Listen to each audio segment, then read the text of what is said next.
matin, j'étais là avec un anglais éprouvant. Et je suis revenu sur la même place, quand même pour dire les mêmes choses. Il s'agissait de mon pays, le Sénégal, où je devais le décrire en matière donc, de climat des affaires. Je disais ce matin que le Sénégal, par sa position géographique, est à 4 heures de l'Europe et à 8 heures des États-Unis. Ce qui fait de lui un pays qui s'est placé géographiquement d'une manière très attrayante pour les investisseurs. Mon pays est réputé par sa démocratie aussi, une vieille démocratie, et sa stabilité politique. Il est le seul pays africain à ne pas connaître un coup d'État.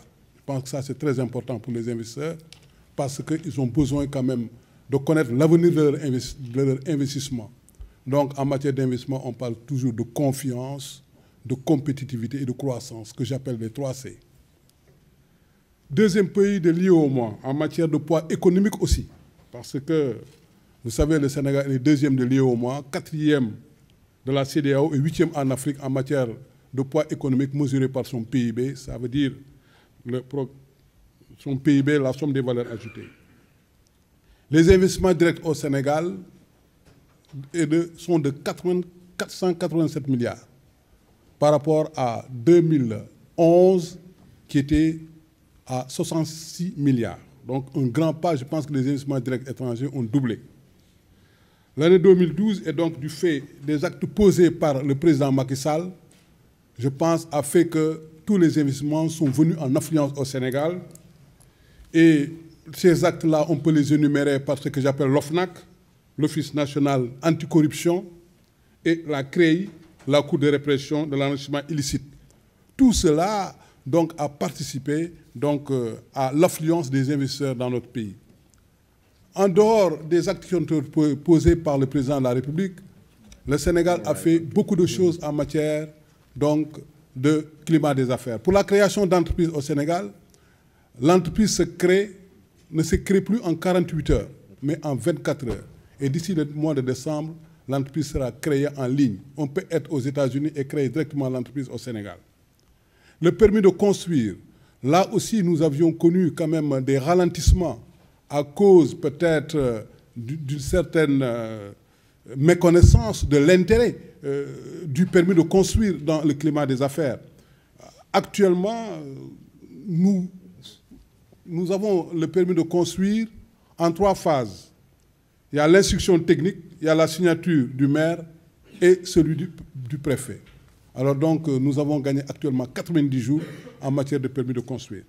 Le paiement de taxes aussi, nous avons pu distinguer les moyennes et grandes entreprises qui font leur déclaration de TVA directement par le site web du DIGID, ça veut dire le ministère des Finances, par les domaines bien entendu.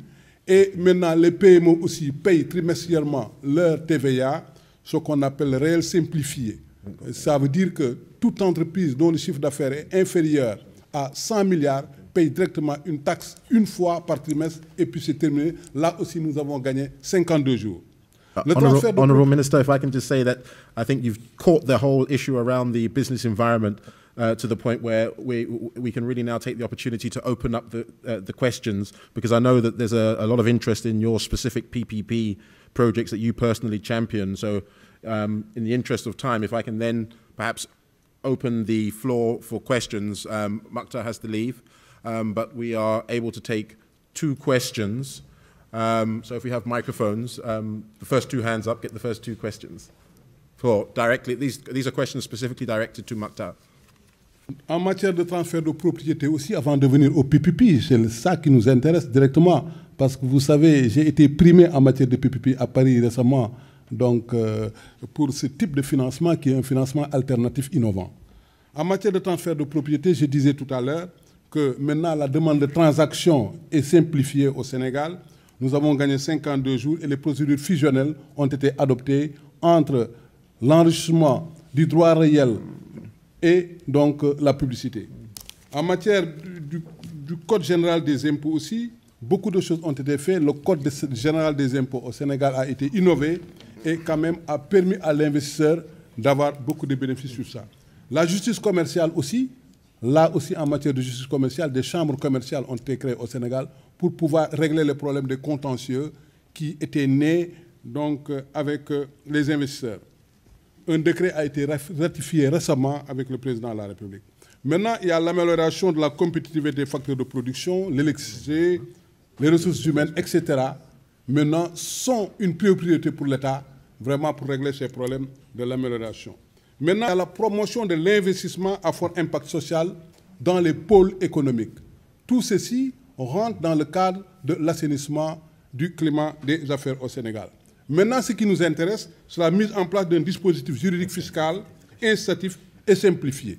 Je dirais la rénovation de la politique et de la loi des partenariats publics-privés. Vous savez, le Sénégal est le premier pays à pouvoir instruire ce qu'on appelle les PPP par le biais de l'autoroute à péage.